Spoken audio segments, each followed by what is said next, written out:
धना जी को खेती करते करते भगवान मिल गए। धन्य धना के भजन को बिनहि बीज अंकुर भयो। धन्य धना के भजन को बिनहि बीज अंकुर भयो। घर आए हरिदास तिनहि गोधूम खवाए। घर आए हरिदास तिनहि गोधूम खवाए। तात माट दर खेत होत लांगूल चलाए। तात माट दर खेत होत लांगूल चलाए। आस पास कृषि कार खेत की करत बढ़ाई। आस पास कृषि कार खेत की करत बढ़ाई। भक्त भजे की रीति प्रगट पर पीत जुपाई। भक्त भजे की रीति प्रगट पर पीत जुबाई। अचरज मानत जगत में कहूँ पूजो कहूँ भयो। अचरज मानत जगत में कहूँ पूजो कहूँ भयो। धन्य धना के भजन को बिनहि बीज अंकुर भयो। धन्य धना के भजन को बिनहि बीज अंकुर। जाट कुल में अवतीर्ण श्री धनाजी महाराज। जाट परिवार में जन्म हुआ था। राजस्थान में जिला टोंक डुंगन कला नामक गांव है, जहां भगत धन्ना जी गुरुद्वारा भी बना है। सरदार भाइयों ने बड़ा सुंदर गुरुद्वारा बनाया। भगत धन्ना जी का जन्म वहीं हुआ। धन्ना जी के पदवी श्री गुरु ग्रंथ साहब में गुरुवाणी में उनके पदवी लिखे हुए। उच्च कोटि के भक्त हुए धन्ना जी महाराज। सामान्य कृषक परिवार में, घर में गाय थी, गो सेवा भी होती थी, खेती भी होती थी। एक त्रिलोचन पंडित जी थे जो धना जी के परिवार के कुल गुरु थे। वो तीर्थ यात्रा करने गए थे। तीर्थ यात्रा करके लौट के आए तो तीर्थ यात्रा में दाढ़ी वाड़ी बढ़ गई थी, संत जैसा भेष हो गया था उनका। वो आए उनके घर में, उनके पास शालिग्राम जी थे। मुक्ति नारायण से शालिग्राम भगवान लेकर आए थे। बड़े प्रेम से ठाकुर जी की सेवा कर रहे थे। 3-4 दिन पंडित जी रुके। बालक धना को भगवान की सेवा बहुत अच्छी लगी। अब जब पंडित जी जाने लगे तो बालक धना मचल गया कि हमको तो ठाकुर जी चाहिए, ठाकुर जी चाहिए, ठाकुर जी चाहिए। भला पंडित जी अपने भगवान कैसे उस छोटे से बालक को दे देते। बहुत समझाया, धना जी नहीं माने। पिता ने माता ने समझाया, भाई हम लोग जाट हैं, हम लोगों से पूजा पत्री नहीं होगी, हम लोग खेती करने वाले लोग हैं, ये तो पंडित जी का काम है पूजा पत्री करना। धना जी ने नहीं माना। अंत में लोगों ने पंडित जी से कहा कि बालकों को तो किसी भी तरह से बहका देना चाहिए। बोले तो ठीक है। दूसरे दिन पंडित जी, एक नदी अभी भी है वहां, वो नदी स्नान करने गए। वहां से पर्वत का एक काला काला पत्थर ले आए, गोल मटोल मिल गया। और उन्होंने क्या किया, महाराज जी जल्दी स्नान करके वो जो नदी से लेके आए थे ना गोल मटोल पत्थर, उसको तो बढ़िया से सुगंधित इत्र वगैरह लगा के, तिलक लगा के, तुलसी पधरा के उसको तो सिंहासन पर रख दिया और अपने ठाकुर जी को सिंहासन के नीचे कपड़ा बिछाकर रख दिया। धना जी से कहा, देखो रो मत, ठाकुर जी तुमको मिल जाएंगे, पर हमारे पास 2 ठाकुर जी हैं, एक राजा ठाकुर जी, एक सिपाही ठाकुर जी, कौन सा लोगे? धना जी भोले भाले बालक बोले, इनमें राजा कौन सा है, सिपाही कौन सा है? पंडित जी बोले, जो सिंहासन पर बैठा वो तो राजा है और जो नीचे अर्दली में खड़े हैं वो सिपाही हैं। अरे तो हम राजा लेंगे, सिपाही काहे को लेंगे? यही तो चाहते थे पंडित जी कि पत्थर दे देंगे, पूजा करे तो भी न करे तो भी इस बेचारे को पाप नहीं लगेगा। तो गोल मटोल पत्थर दे दिया। वो शालिग्राम जी नहीं थे, वो पर्वत का पाषाण ही था लेकिन भैया भाव न हो तो सालिग्राम में भी सालिग्राम नहीं है, और भाव हो तो कण कण में भगवान है। विश्वास हो गया उनको। और धनाजी जैसे ही गैया चराने गए, उनकी मैया ने बाजरे की रोटी, साग, टेंटी का अचार रख दिया, थोड़ा गुड़ रख दिया।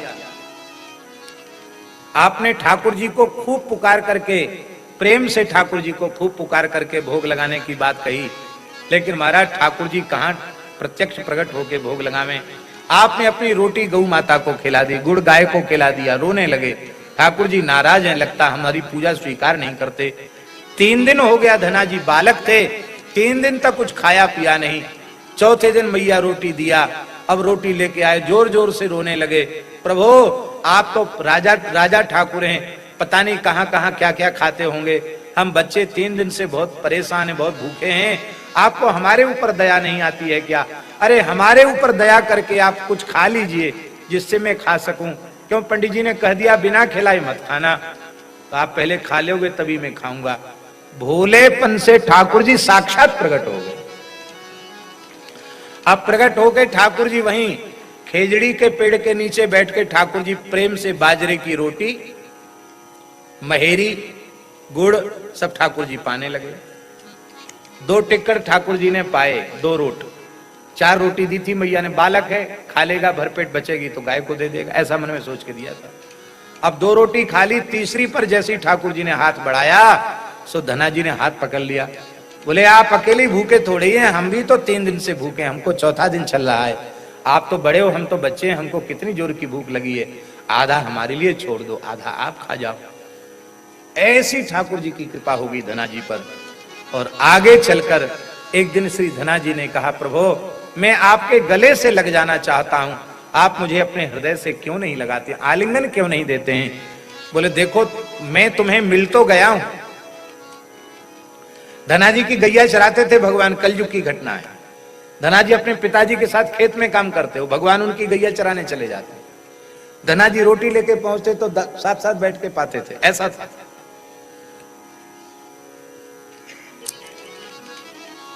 या तो द्वापर में भगवान ने गैया चराई, या धनाजी ने ठाकुर जी से गैया चरवाई। धनाजी की गैया ठाकुर जी ने चराई।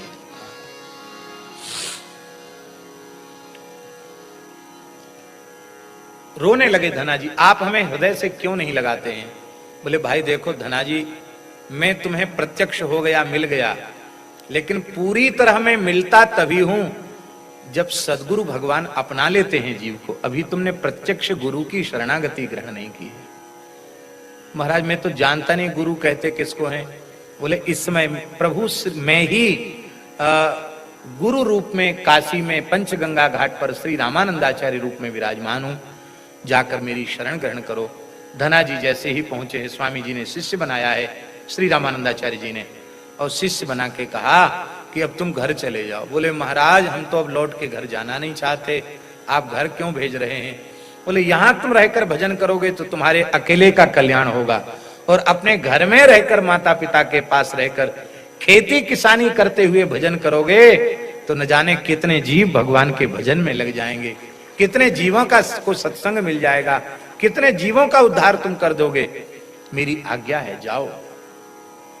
और धनाजी जैसे ही आए हैं, आज ठाकुर जी ने उनको हृदय से लगा लिया, प्रसन्न हो गए ठाकुर जी। कुछ दिन में त्रिलोचन पंडित जी आ गए। धनाजी कुछ बड़े सयाने हो गए थे, 14-15 साल के हो गए थे।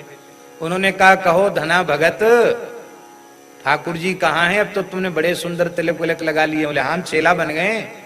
किनके? बोले बताया काशी में जाके। अच्छा बहुत अच्छी बात है। तो ठाकुर जी कहाँ हैं? लाओ हमारे ठाकुर जी, राजा ठाकुर। बोले ठाकुर जी यहाँ थोड़ी धरे, कहाँ हैं? बोले तो गैया चरा रहे हैं। अरे वाह जी वाह, हमारे ठाकुर जी तो किसी काम में नहीं आए, तेरे ठाकुर जी गैया कब से चराने लगे? अरे ठाकुर जी ने हमको कह दिया था। बड़े भोले भक्त हैं धनाजी, सब बात बता दी। पहले हमारी जान पहचान नहीं थी उनसे, 3 तक उन्होंने कुछ नहीं खाया। फिर मैंने कहा तुम नहीं खाओगे तो हम भी नहीं खाएंगे, मर जाएंगे तुम्हारे नाम पर। चौथे दिन महाराज ठाकुर जी प्रकट हो गए। अब तो वो आधा खाते हैं खुद, आधा हमारे लिए छोड़ते हैं। अब उन्होंने कह दिया देखो धनाजी हम मुफ्त में रोटी नहीं खाएंगे, तुम्हारी रोटी खाते हैं तो तुम्हारे घर का कोई काम करेंगे, नहीं तो खाएंगे नहीं। तो महाराज हमने कहा महाराज आप क्या काम करोगे?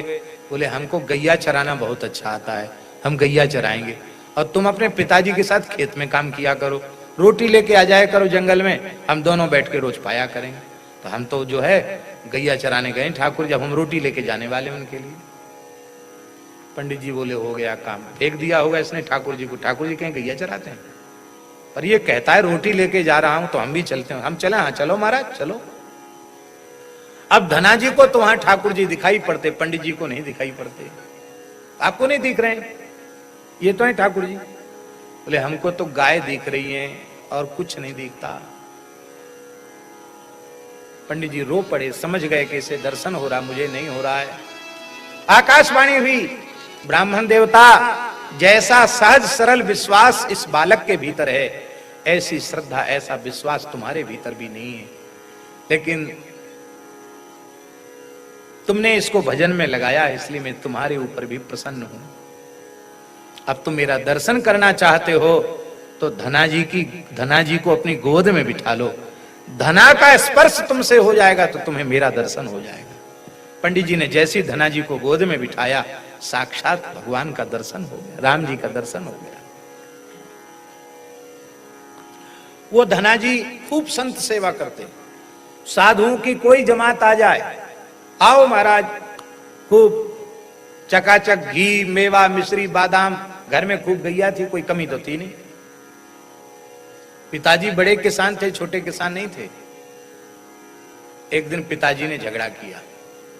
पिताजी बोले भाई देखो हम लोग गृहस्थी आदमी हैं, खेती किसानी करते हैं, साल में एक आध कोई साधुओं की जमात आ जाए तब तो ठीक है भाई, उनको खिला पिला दें। और तुम्हारी इनसे ऐसी रिश्तेदारी हो गई है साधुओं से कि जब देखो तब हर महीना 2-4 जमात आती है, तो हम अपना खेती पाती का काम करें कि बाबाजियों को खिलावें, ये ठीक नहीं। देखो धना मैं कमाता हूं, तुम अभी बच्चे हो, तुम कुछ नहीं करते हो, तुम्हारा पोषण भी मैं करता हूं, और इस तरह से इन निठल्ले बाबाजियों को माल उड़ा देना, लुटा देना, ये अच्छा नहीं है।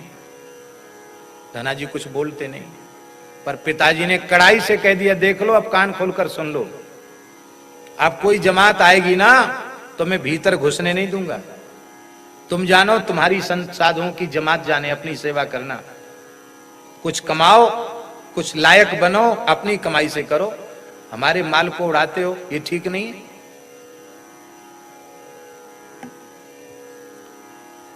तो महाराज जी, धना जी कुछ बोले नहीं, मन में ही मन थोड़े दुखी तो हो गए। और जैसे ही पिताजी ने कहा कि क्या खड़े हो यहां, जाओ, खेत तैयार है,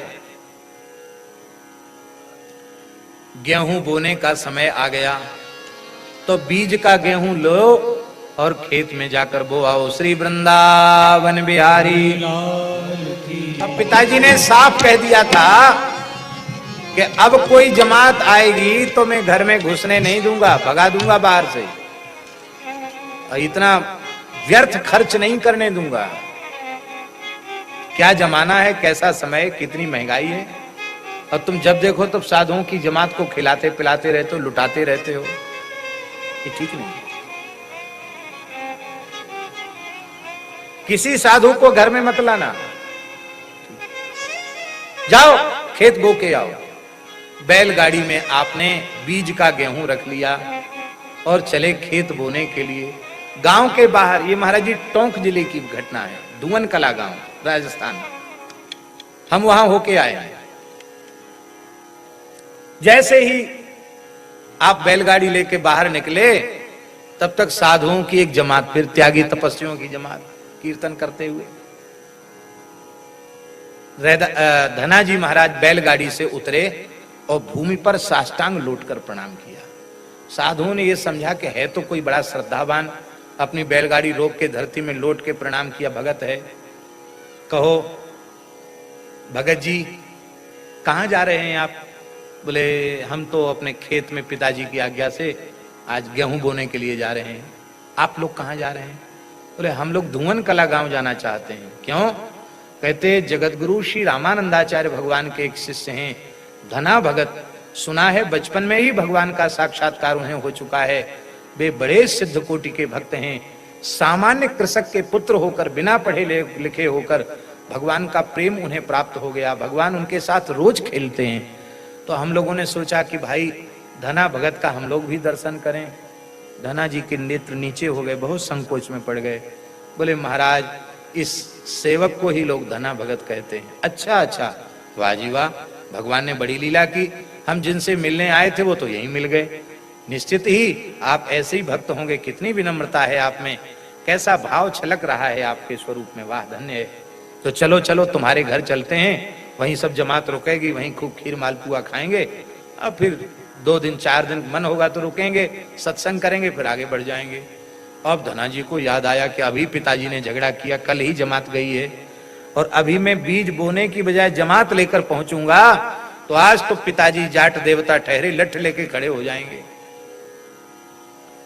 ये संत चले जाएंगे दुखी होकर के।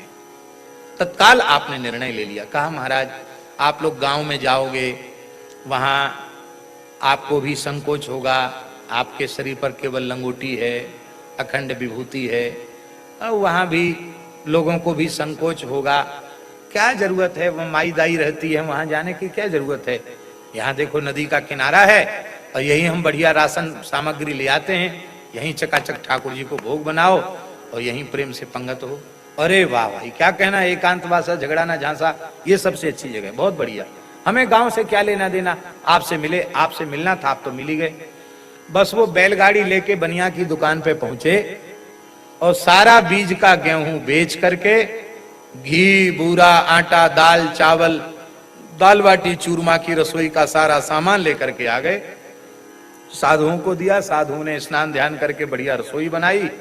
रसोई बनी, धना जी ने परोस के जिमाया और संतों का अंत में बचा हुआ प्रसाद भी लिया, और संत तो चले गए आगे। अब आपको ध्यान आया कि बीज वाला गेहूं तो बेचकर और उसका राशन मंगाकर साधुओं को जिमा दिया। अब पिताजी के पास खाली जाएंगे, कहेंगे और बीज का गेहूं लाओ, तो पिताजी बहुत झगड़ा करेंगे, कहेंगे बेटा कहां फेंक आया गेहूं, बड़ा भोला है, किसी ने ठग लिया होगा।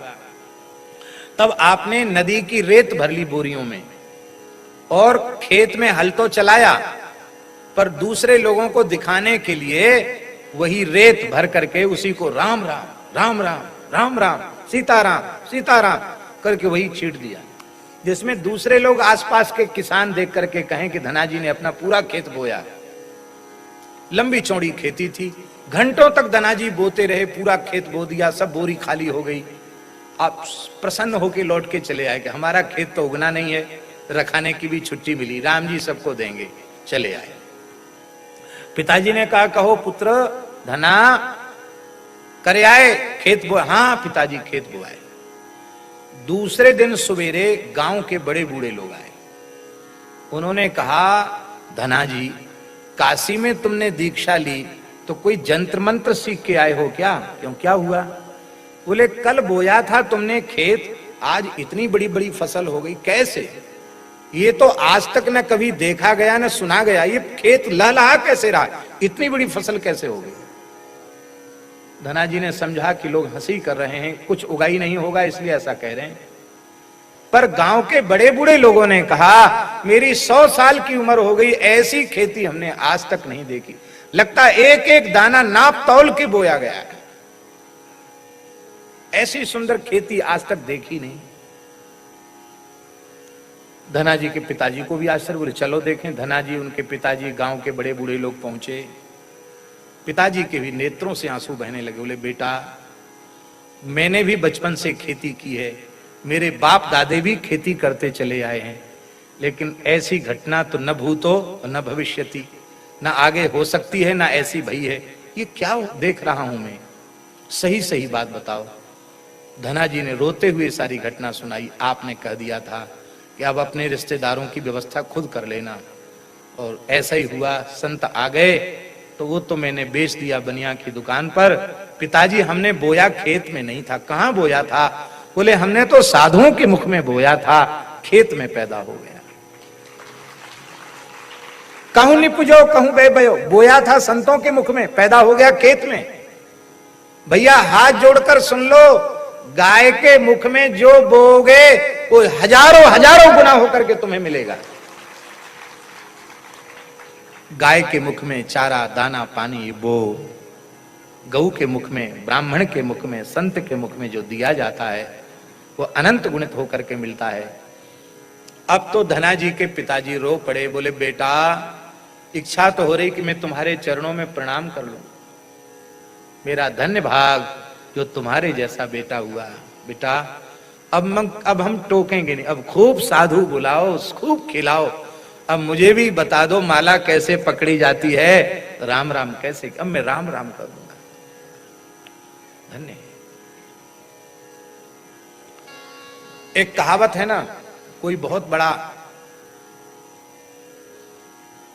आदमी होता है, ज्यादा पैसा दिखाता है अपना खर्च करके, तो लोग कहते हैं बड़ा धन्ना सेठ है। क्या कहते हैं? धन्ना सेठ। और बहुत से लोग कहते हैं भैया हम धन्ना सेठ नहीं है जो हम इतना खर्च कर सकें, हम तो गरीब आदमी हैं। तो धन्ना सेठ एक मुहावरा है, इसकी भी कथा है महाराज जी। एक बार ठाकुर जी ने परीक्षा ली धना जी की। परीक्षा ये हुई कि राजस्थान में अकाल तो चाहे जब हो ही जाता, अकाल पड़ गया। आप बड़े किसान थे, बहुत खेती थी, बहुत अन्न था आपके पास। तो ठाकुर जी ने यह देखा कि देखें धना जी क्या करते हैं, लोभ आता है इनके मन में कि नहीं। और महाराज तमाम साधु ब्राह्मण आने लगे, महाराज हमारी गैया के लिए दाना नहीं है, हमारे आश्रम के लिए अन्न नहीं है, आप सबको मुक्त हस्त देने लगे। गांव के लोग कह रहे थे बड़ा मूर्ख है, सब साधु ब्राह्मणों को ही बांट देगा तो अपने घर खाने के लिए कुछ रखेगा कि नहीं। धीरे धीरे अपना जितना अन्न का गोदाम था, बीज जो रखे हुए थे सब लुटा दिया आपने, कुछ नहीं बचा आपके पास। पर साधु ब्राह्मण को निराश नहीं किया। अकाल पड़ रहा था, ठाकुर जी आ गए संत वेश में। बोले धना जी तुम्हारी संत सेवा से इस धरती का पाप नष्ट हुआ और अब पानी तो बरसेगा। ये हमारी जमात आई ना, अब पानी बरसेगा, अकाल दूर होगा। पर ये कान खोलकर सुन लो, तुम जो है ना मूर्ख हो, समझदार नहीं हो। तुमने सारा अन्न निठल्ले बाबाजियों को खिला दिया, साधु ब्राह्मणों को खिला दिया, दे दिया उनको। अब सब किसान अपने खेत में अन्न बोएंगे, तुम क्या बोओगे? बीज का गेहूं है? बोले नहीं है। उधार मांगोगे तो उधार भी नहीं मिलेगा, क्यों? अन्न तो है ही नहीं, लोगों ने बीज छिपा के रखा है, बचा के रखा है, तो तुम क्या बोओगे? धना जी हंसने लगे, बोले भाई देखो ऐसा है कि संत भगवान आप साधुओं की निंदा मत करो। अरे भाई विश्वंभर भगवान हैं, आखिर इस अकाल की मार झेलकर भी तो हम जीवित हैं, कहीं न कहीं से तो प्रबंध हुआ। तो जो भगवान विश्वंभर हैं वही भगवान हमारे भरण पोषण की व्यवस्था करेंगे। पर जब तक हमारे शरीर में प्राण है हम सेवा करते रहेंगे, अपने आप को बेचकर भी संत सेवा करते रहेंगे। इतने प्रसन्न हुए ठाकुर जी, बोले अच्छा धना जी तब कोई बात नहीं, इतना धैर्य है कि अपने आप को बेच के भी संत सेवा कर दोगे तो कोई चिंता की बात नहीं। फिर ऐसा करो, अब पानी बरसेगा, तुम अपने खेत में ये कमंडल बो देना। कमंडल महात्मा लोग रखते हैं ना, ब्रह्म पात्र तुमा का कमंडल, ले कमंडल बो देना। तो ठाकुर जी ने कमंडल दिया और धना जी को सिखा दिया कि कैसे इसका मुंह खोला जाता है, कैसे कमंडल बनाया जाता है। बोले देखो कमंडल बना बना के साधुओं को, धन तो तुम्हारे पास अब है नहीं, वो कमंडल बना बना के साधुओं को दिया करो तो साधु लोग प्रसन्न हो जाएंगे। ठीक।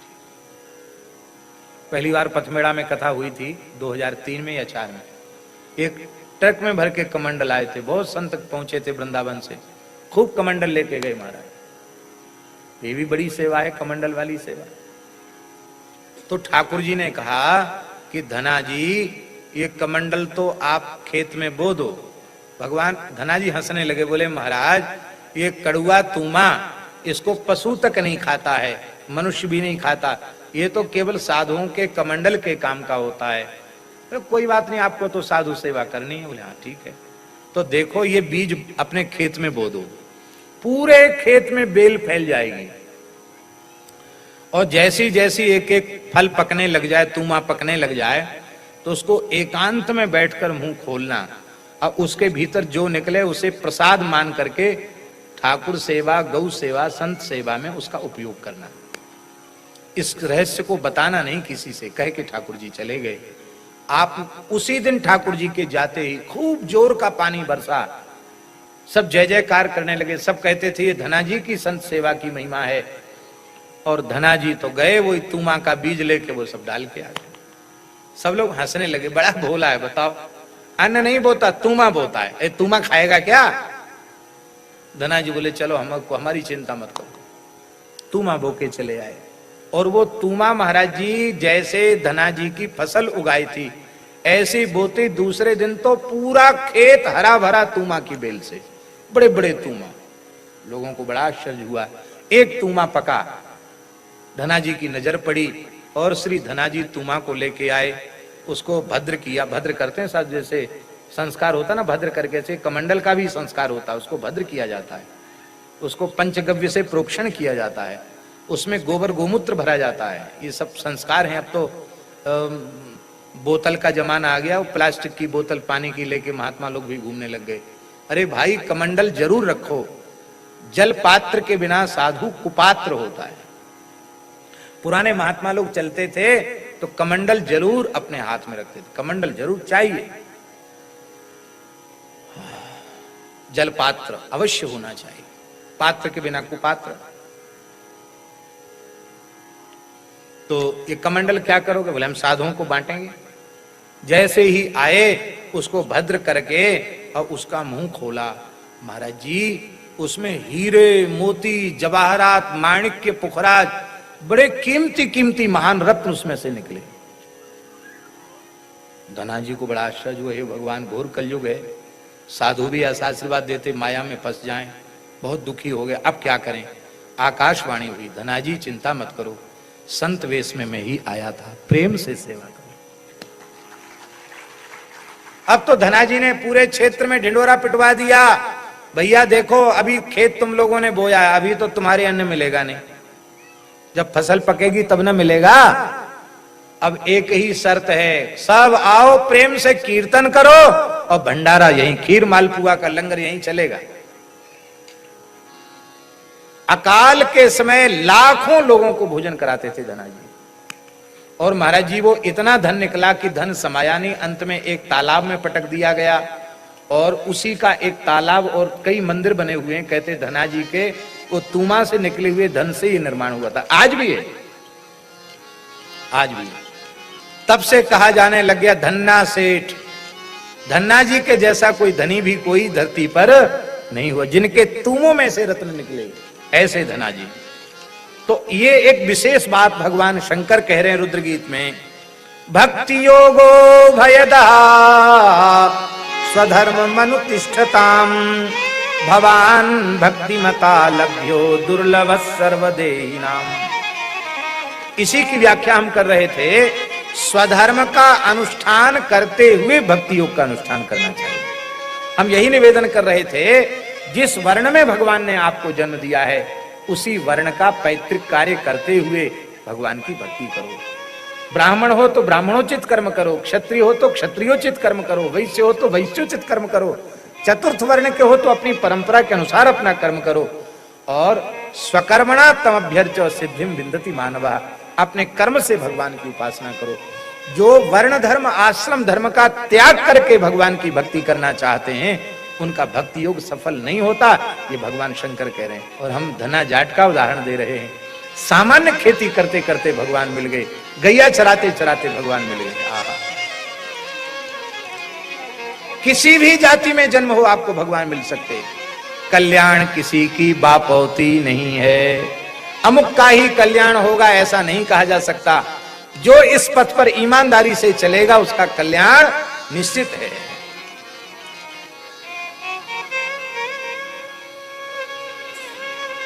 जाकी बिना बीज की खेती कली में धन धन धन ना जाट, कली में धन धन धन ना जाट, धन धन धन ना जाट, कली में धन धन धन ना जाट, जाकी बिना बीज की खेती, कली में धन धन धन ना जाट, जागी बिना बीज की खेती, कली में धन धन धन ना जाट। बालपने ते अतिशय भोरो, बालपने ते अतिशय भोरो, छल छद मन ते न्यारो कोरो, छल छद मन ते न्यारो कोरो, सहज रुचि संत चरण के मान, सहज रुचि संत चरण के नेक आलस सेवा में नान, नेक आलस सेवा में कुटुंब के दिन सुख संयुत जाए, कुटुंब के दिन सुख संयुत, मातु पिता धर्मात्मा घर खेती को काम, मातु पिता धर्मात्मा घर खेती को काम, दया दीन उपकार नित भजते सीताराम, दया दीन उपकार नित भजते सीताराम, रयो सकल परिवार चैन ते जीवन के दिन काट, रयो सकल परिवार चैन ते जीवन के दिन काट, चैन ते जीवन के दिन काट, चैन ते जीवन के दिन काट, जाकी बिना बीज की खेती, कली में धन धन जन